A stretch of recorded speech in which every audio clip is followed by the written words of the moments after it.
Hey guys, Shane here. So today we are gonna go over the top 5 college degrees that are actually worth it for you to spend years and years of your life and thousands of dollars so that one day you can actually get that piece of paper that will make your life worth living. And won't be a giant waste of your time that you just hang up on your wall and then never look at again. Now, this is a very controversial topic, and if you ask your family, most of them are probably going to tell you that you have to go to college, because back when they were young, that was the key to success, and they have your best interest in mind.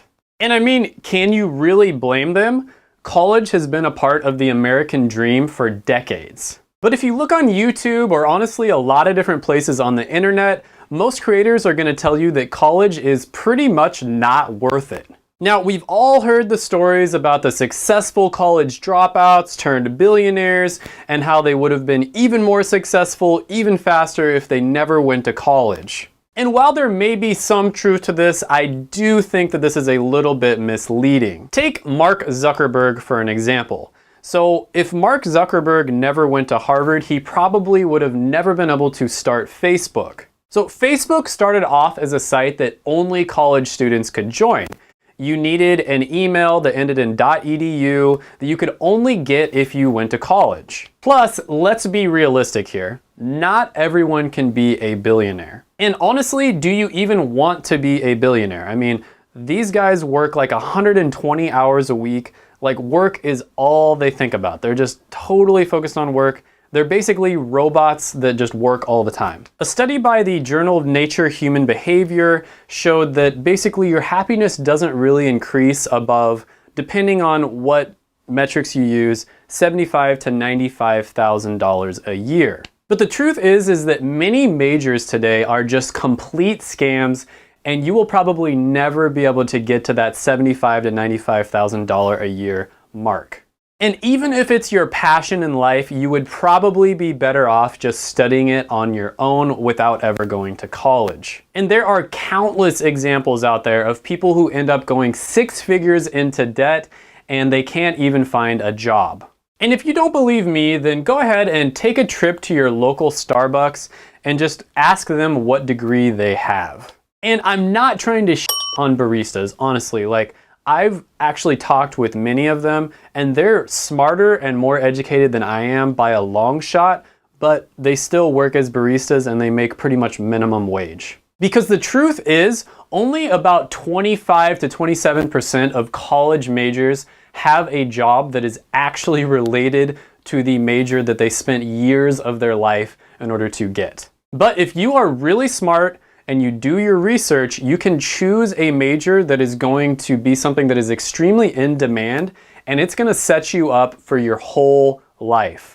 Even if later on you decide to pivot to something else, you will always know that you have a job that you can get in no time. And the majors that I'm going to focus on now are ones that are great right now, and they're also going to be great for many, many years in the future. And if you're trying to figure out what to do with your life right now, like, I don't blame you. I was in your position at one point, and if you really pay attention and watch this video, you're gonna have a really good idea of what direction that you should go. And the reason that I'm making this video is because I honestly wish a few years back that I had someone just like me to tell me the truth. Just give it to me the way that it actually is. Tell me the hard truth, and it would have saved me a lot of time. Now, number 5 on this list is going to be engineering, and this might come as a huge surprise to a lot of you because you probably thought that this was going to be number 1. So what exactly do engineers do? Well, if you look on Google, the official definition is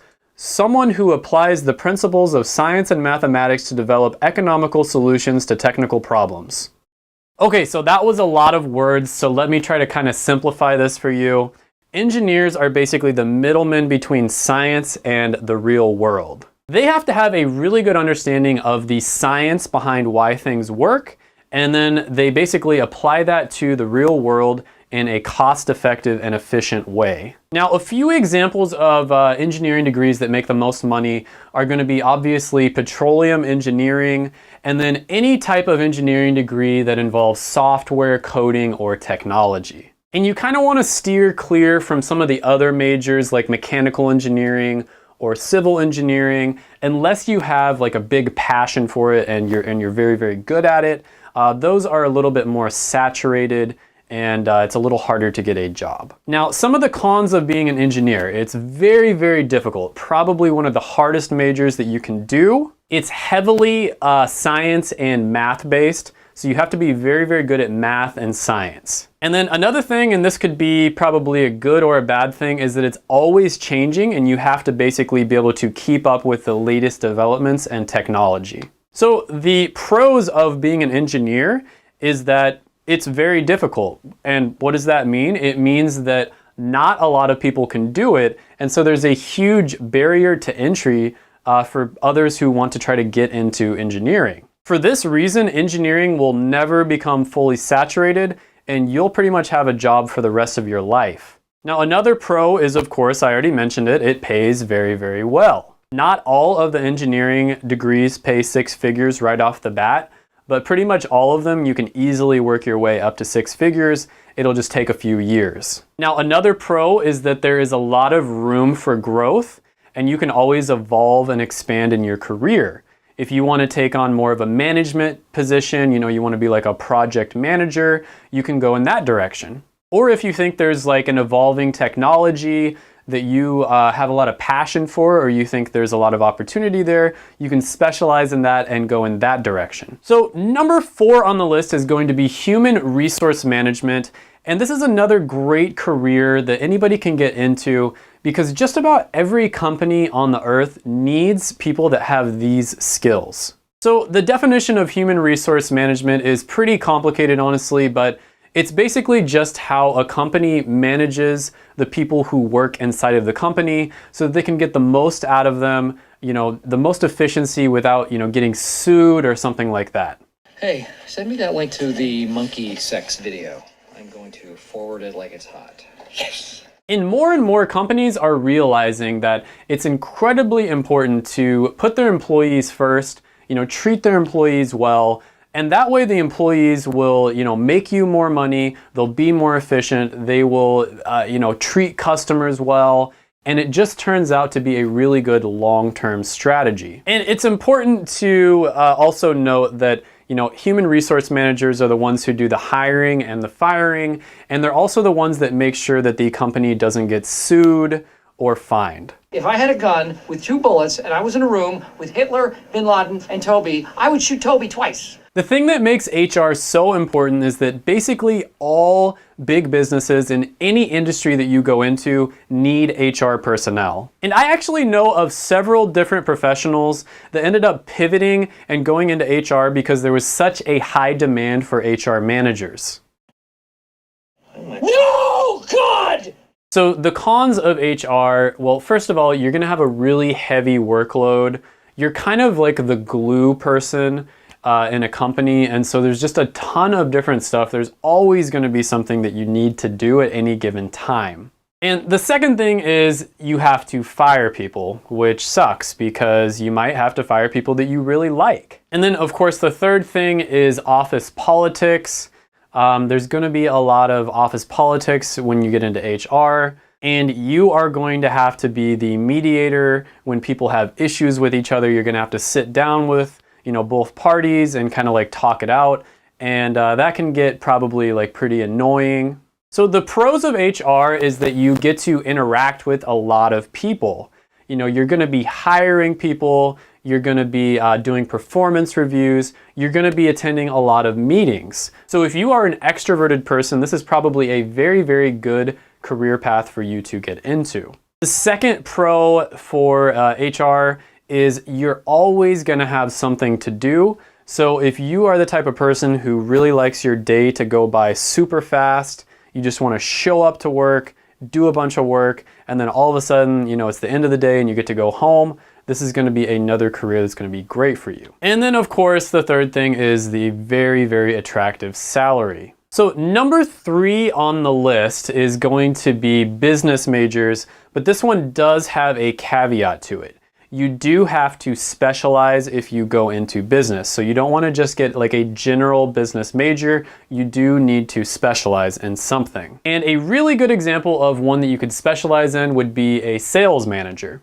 Another really good example, and this one might surprise you, would be entrepreneurship or entrepreneurial studies. And when it comes to business majors, it is very, very important that you do your research and you figure out which one you like, and then also figure out which one pays really well so that you can choose which majors to specialize in. And the truth is there will always be demand for business majors because companies need people who are really talented and they understand how business works in order for their company to be successful. And this isn't going to change anytime in the near future. So the trick to getting a business degree is to niche down, specialize something, and then get so good at that thing that the company simply can't ignore you. Now, let's talk about some of the cons of getting a business degree.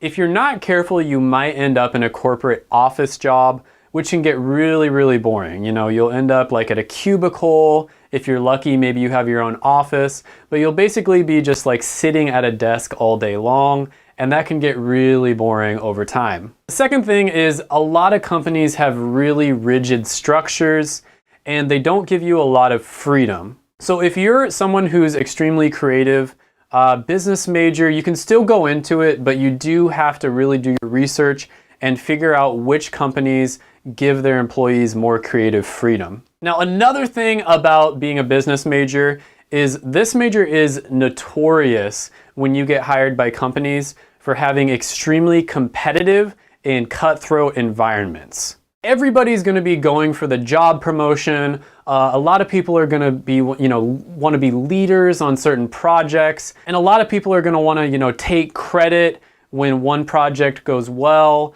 or if it doesn't go well, they're going to, try to blame you. So one thing that will help you a lot if you go into, business major is being competitive. So if you're competitive, this is a really good one to go into, which is one of the pros for being a business major. Now, another pro is the opportunity for advancement. If you really excel in an environment like this, you can work your way all the way up to be the CEO of a company. And CEOs can make millions, sometimes over $10 million a year, sometimes even more. So there is an extremely high ceiling for this if you really, really excel at it. And one thing that I forgot to mention is a lot of the time if you go into a business career, you may need to get a master's degree in order to be competitive. So instead of just going to school for 4 years, you might have to go to school for 6 years or more. So number 2 on the list is to major in a health career. So one really unfortunate fact about life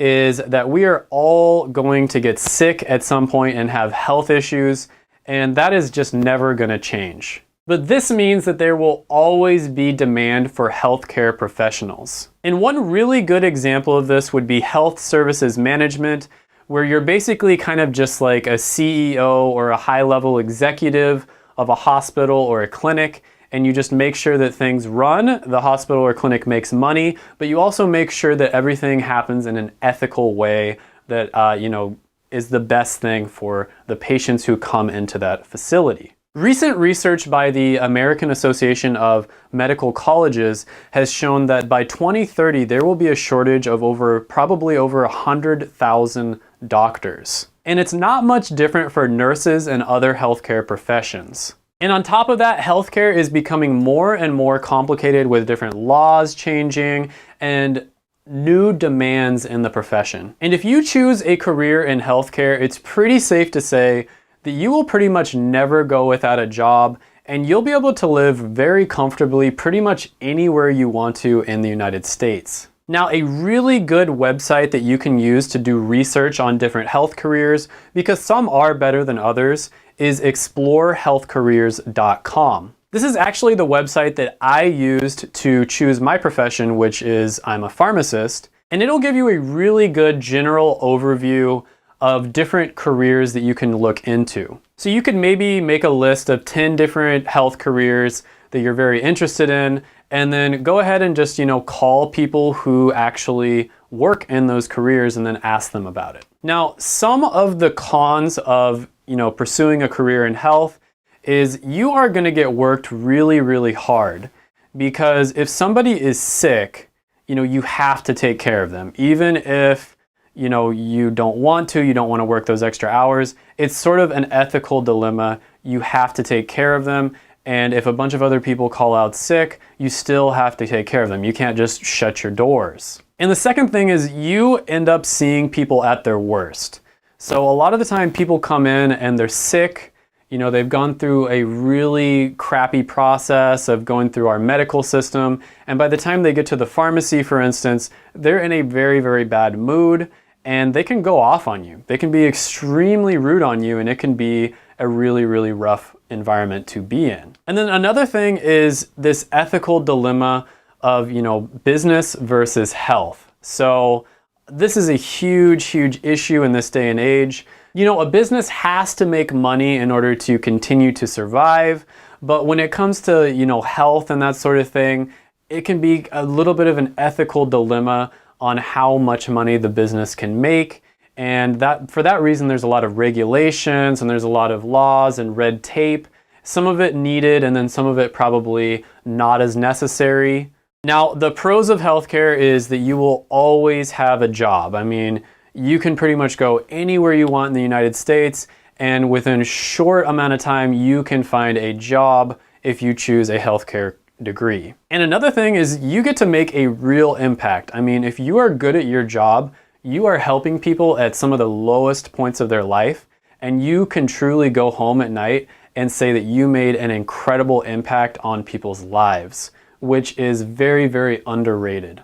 Now, number one on this list is going to be a computer science degree. And an example of a computer science degree would be a software developer. And right now we are entering the age of automation, where more and more we are trying to automate things that we do in our day-to-day life in order to save time. And this is creating a huge demand for people who can create software that can complete time-consuming tasks more efficiently. They took our jobs!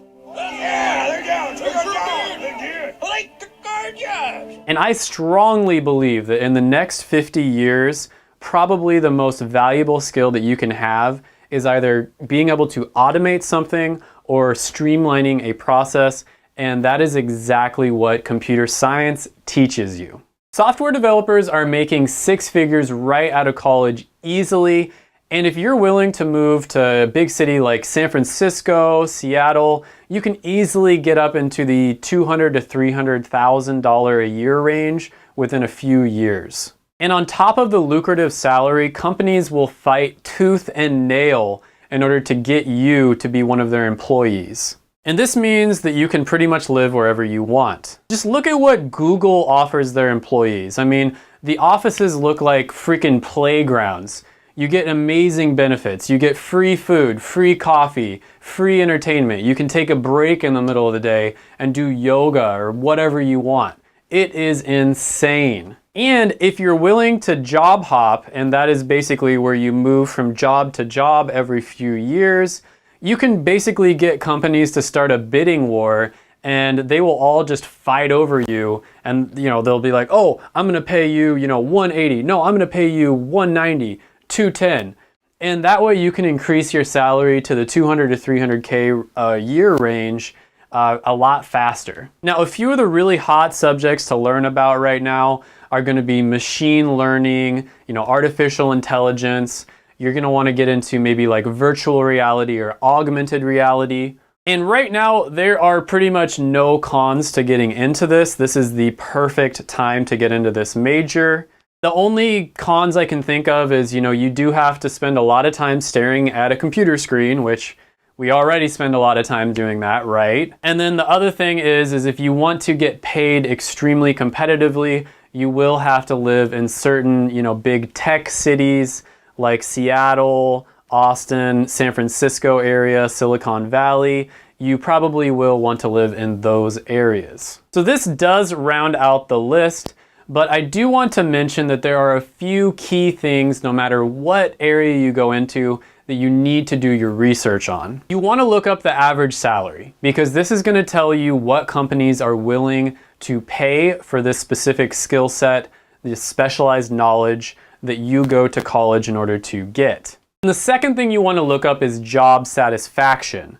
So if you look up a career and it has really low job satisfaction, that might mean that even though there's a lot of demand for it, there might be regulations or something along those lines that are causing the job to be very, very stressful or unfulfilling for people who go into that career. And then the third thing you want to look up is the job growth demand.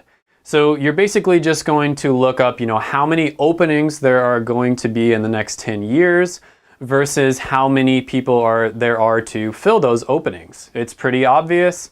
And obviously, if there's going to be a lot more openings than people to fill those openings, there are going to be incredible opportunities for you and there won't be much competition. And then of course, the fourth thing to look at is, are you interested? So you want to pick something that you're interested in, pick something that you're passionate about. You don't want to just pick something that makes the most money. That is not going to lead to a fulfilling life. And you'll actually probably end up making more money if you pick something that you do like and do have a passion for, because you're going to get a lot better at it. And so a good idea would be to make like a list of 10 different careers. This is what I did that fit these 4 criteria. And then what you want to do after you make that list is you want to contact and reach out to people who actually work in those careers. You can do something as simple as just calling them on the phone, going up to the business and speaking with them.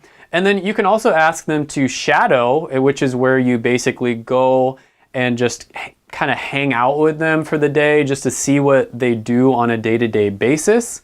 And then based off of that, you'll see what the job is really like and if that's something that you want to do, for 10 years or longer in your future. Okay, so I really hope that you enjoyed this video. I work really hard on these videos. They take a long time to make. And if you made it this far in the video, please like, subscribe, smash the like button, smash the subscribe button, and then also comment down below. Let me know what you think. Tell me if there's some degrees that I missed out on. Tell me if I should have put number 5 as number 1 or whatever you believe to be true. And if you're a Starbucks barista and you're super mad at me for making this video, comment that down below too. And until next time, bye for now.